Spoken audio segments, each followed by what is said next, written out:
أثارت مينجي عضوة فرقة نيو جينز جدلا واسعا بعد ظهورها، وهي ترتدي قميصا يظهر صورة الفرقة بجانب مين هيجين رئيستهم السابقة. يأتي هذا الظهور في ظل اتهامات خطيرة تلاحق مين هيجين، أبرزها بعد تورطها في التعاون مع الشامان بهدف إلحاق الضرر بفرقة BTS. أثار ارتداء مينجي لهذا القميص تساؤلات حول موقفها من هذه الاتهامات، واعتبره البعض دعما صريحا لمين هيجين، وقد انقسمت ردود الفعل بين مؤيد ومعارض، حيث اعتبر البعض أن مينجي حرة في التعبير عن دعمها لرئيستها السابقة، بينما رأى الآخرون أن هذا الظهور يعد تجاهلا للاتهامات الخطيرة الموجهة لرئيستها السابقة.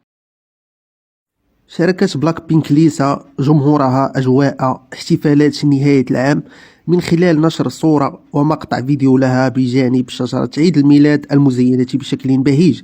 جاءت هذه المشاركة احتفالا بقرب حلول السنة الجديدة 2025، حيث بدت ليسا في كامل أناقتها وسعادتها ما عكس روح البهجة والتفاؤل بهذه المناسبة.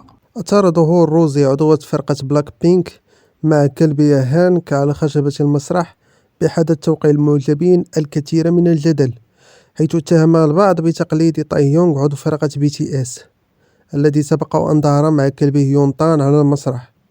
يرى المنتقدون أن تاي يونغ كان أول أيدول يقوم بهذه الخطوة، وأن روزي اقتبست الفكرة منه.